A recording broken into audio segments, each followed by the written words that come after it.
Singapore stands today as a shining example of progress, renowned for its futuristic skyline, efficient transport system, and a per capita GDP that rivals the wealthiest nations. Yet in 1965, its prospects were anything but promising. Back then, Singapore was a struggling island with a GDP per capita of just over $500, barely registering on the global economic map. By 2024, however, that figure had soared to over $80,000. This transformation of Singapore was driven by the vision and determination of Lee Kuan Yew. This is the story of how Singapore became one of the world's richest countries. For over a century, Singapore was under British colonial rule, with its identity tied to the broader framework of British Malaysia. However, World War II marked a turning point. The British failure to defend Singapore from a swift and brutal Japanese invasion shattered the colony's faith in its colonial rulers. World War II left Singapore in ruins and ignited a fierce wave of anti-colonial sentiment, paving the way for the island's eventual independence. The Singapore of that era was a fragmented society, its population a diverse blend of traders, former indentured laborers, ex-convicts, and ambitious businessmen.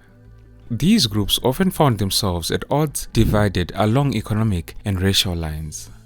It was amidst this backdrop of unrest and uncertainty that a visionary leader emerged, Lee Kuan Yew. Born in 1923 into a middle-class family, Lee was a brilliant scholar with an unyielding love for his homeland. His academic prowess took him to Cambridge, where he earned a law degree. Upon returning to Singapore in the 1950s, Lee became the face of the burgeoning nationalist movement. In 1954, he co-founded the People's Action Party, the PAP, a platform that galvanized public support for self-governance. Lee Kuan Yew's charisma, sharp intellect, and ability to communicate fluently in English, Malay, and Chinese allowed him to unite Singapore's diverse communities under a shared vision of independence and progress. In 1959, Lee Kuan Yew became Singapore's first Prime Minister, setting the stage for a transformative journey toward sovereignty and modernization. On August 31, 1963, Singapore officially parted ways with the British Crown to join the newly formed Federation of Malaysia. Stressing the theme of unity, the head of state spoke of the challenge of forging national unity not only in Singapore, but among the 10 million of many races and cultures of Malaysia. Prime Minister Lee Kuan Yew, with well-earned pride, told the big crowd that possessing the qualities that make a people great, Singapore would be a precious military, economic and political asset to Malaysia. Though the smallest state in terms of land area, a mere dot on the map, it was home to the Federation's largest population. Singapore's merger with Malaysia, however, quickly unraveled. Deep-seated ideological differences and conflicting priorities between Singapore's leadership, led by Lee Kuan Yew, and Malaysia's central government created significant friction. Disagreements over financial policies, government approaches, and racial dynamics strained the relationship further. In Singapore, the majority Chinese population outnumbered Malays by 3-1, fueling anxiety among Malay politicians in Kuala Lumpur. Street riots and violence soon became disturbingly common, reflecting the underlying tensions. To preserve a Malay majority and limit Singapore's influence, the Malaysian parliament made the dramatic decision to expel Singapore. On August 9, 1965, Singapore became an independent nation. After this separation from Malaysia, an emotional Lee Kuan Yew called it a moment of anguish. It's severed Singapore from Malaysia. It will be a moment of anguish. I mean, for me, it is a moment of anguish because all my life,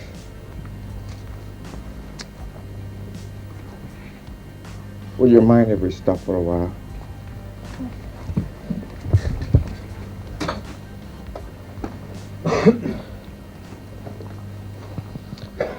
Singapore faced a daunting array of challenges. Unemployment was rampant, with a significant portion of its 3 million citizens out of work.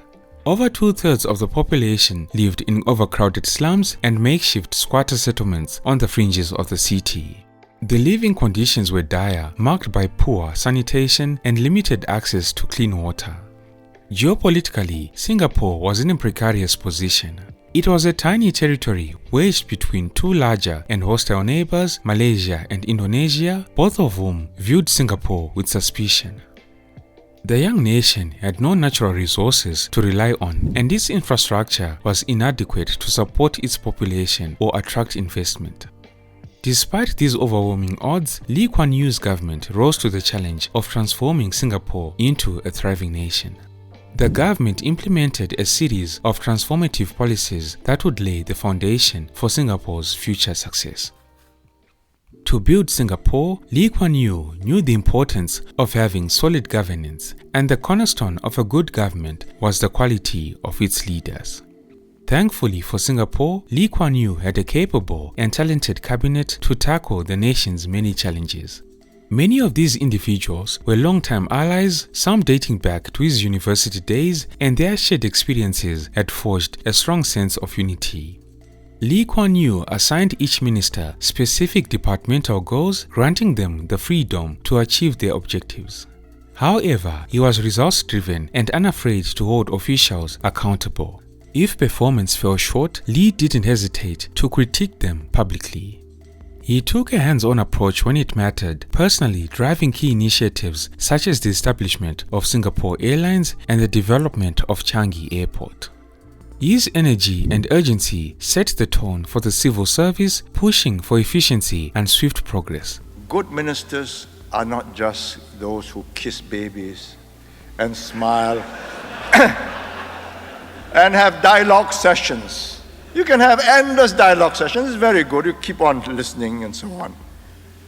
It means at the end taking very tough, very unpleasant, very unpopular decisions and still smiling and still explaining. And finally, pointing out, see, we are turning the corner. The figures prove it. To attract the brightest minds and maintain integrity in government, Singapore's leaders became the highest paid politicians in the world. This strategy prevented corruption and ensured that governance was based on merit and expertise, paving the way for long-term economic growth. In addition to this, Lee Kuan Yew's fight against corruption was uncompromising.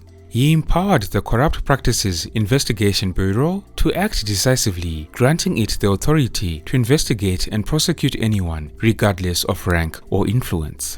This zero-tolerance approach, combined with his commitment to meritocracy and strong leadership, helped establish Singapore as one of the least corrupt nations in the world, a legacy that has endured for over 6 decades. As a leader, Lee Kuan Yew believed the government's role was not to control the economy, but to ensure it functioned effectively. He also recognized that Singapore's survival depended on attracting foreign investment. This is why his government took bold steps to make the country a global business hub. Under his leadership, Singapore became a magnet for multinational corporations through a combination of competitive tax incentives and a business-friendly environment. Singapore's tax system was designed to encourage growth and innovation, and it succeeded in drawing international capital to the tiny island state. But these tax incentives were just the beginning. Lee and his team built an effective, corruption-free bureaucracy that made setting up and running a business in Singapore seamless. Permits, licenses, and other formalities were processed quickly and predictably, creating a stark contrast to the inefficiency and corruption that plagued many nations. This clarity, speed, and reliability made Singapore an attractive destination for global investors. To further integrate Singapore into the global economy, Lee made English the country's working language. This decision connected Singapore to the international business world and ensured a level playing field that inspired confidence among foreign investors. In addition to all of this, Singapore's strategic location has been one of its greatest assets. Situated at the crossroads of key global shipping routes, the island capitalized on its geography to transform into a thriving trading hub. As a former British port, Singapore already had a foundation for trade, and Lee Kuan Yew built on this advantage given the country's lack of natural resources. The port of Singapore is now one of the busiest in the world, connecting over 200 shipping lines and facilitating global trade. Its unmatched efficiency and connectivity have made Singapore a vital logistics hub for businesses worldwide.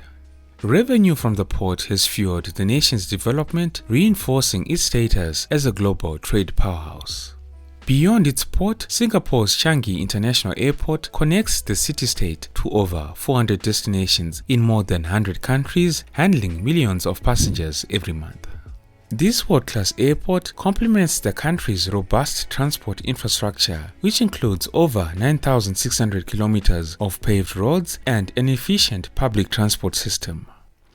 Singapore's greatest strength lies in its people. With a highly educated and skilled workforce, the nation has built a foundation for innovation, economic growth, and global competitiveness.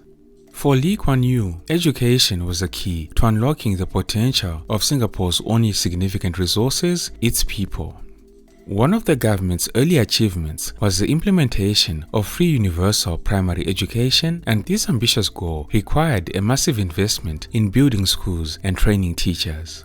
In the PAP's first 2 terms, nearly 1/3 of the national budget was allocated to education. Science, technology, engineering, and mathematics became a cornerstone of Singapore's education, equipping students with skills to meet the demands of a rapidly evolving world. A program of educational expansion with its accent on science and technology is vital to maintain and improve the living standards of the people of Singapore. Competitive teacher salaries and scholarships also ensured that the best talent was drawn to public service. The results of all these initiatives speak for themselves. Singapore consistently ranks among the top in international education assessments, and its universities are now counted among the world's best. The nation's secondary schools are renowned for their excellence, and the government has recently introduced design thinking and creativity into various disciplines such as engineering to further enhance the skill base. To build Singapore, Lee Kuan Yew understood that economic stability and improved living conditions were crucial for the city-state to thrive. To achieve this, he established the Housing Development Board, the HDB, and the Economic Development Board, the EDB, 2 institutions that transformed the nation. The HDB revolutionized housing on the space-constrained island, replacing slums with modern high-rise apartments in carefully planned townships. These developments provided Singaporeans with clean, well-maintained homes equipped with access to schools, markets, and public transport. By encouraging home ownership, the government believed it would foster a strong sense of belonging and citizenship. By 2024, over 90% of Singaporeans own their homes, a remarkable achievement for any nation. Singapore's government also set up the Central Provident Fund, the CPF, which was later expanded as a compulsory savings scheme to help citizens afford housing, healthcare, and retirement without relying on state welfare. Both employers and employees contribute a percentage of monthly salaries to individual CPF accounts, ensuring that every working citizen builds savings over time. Singapore's remarkable rise to prosperity hasn't been without challenges. The nation continues to wrestle with issues such as income inequality, an aging population, and a heavy dependence on foreign workers to sustain its economy. These challenges remain at the forefront of policy debates as Singapore navigates its future. Also, Lee Kuan Yew, while widely celebrated as a transformative leader, also faced criticism for his governing style. Many people argued that his methods leaned toward authoritarianism, particularly in how he consolidated power and curtailed dissent. Under his leadership, the People's Action Party maintained an unbroken hold on power from 1959 onwards, making it a dominant force in Singaporean politics. Many critics highlight the significant obstacles faced by opposition parties during Lee's tenure. Some of these challenges included defamation lawsuits that left some political opponents financially ruined, as well as strict media controls that limited the space for dissenting opinions. While these measures were justified by the government as necessary for stability and progress, detractors argue that they stifled free speech and hindered political diversity. So now, Singapore, a city-state of a little more than 715 square kilometers, is now one of the richest countries on the planet in terms of per capita GDP, with an economy incommensurate for its tiny size. And as you saw in this video, Singapore's ambitious growth trajectory was engineered under Lee Kuan Yew's close supervision. Lee Kuan Yew passed away in 2015, but his legacy is everywhere. Today, Singapore stands as a beacon of possibility. Don't be shy to subscribe if you haven't done so already, and to like and share the video if you enjoyed it. See you soon for another episode of the Knowledge Quest. And let there be no mistakes about this. Whoever governs Singapore must have that iron in him, or give it up. This is not a game of cards. This is your life and mine. I've spent a whole lifetime building this. And as long as I'm in charge, nobody's going to knock it down.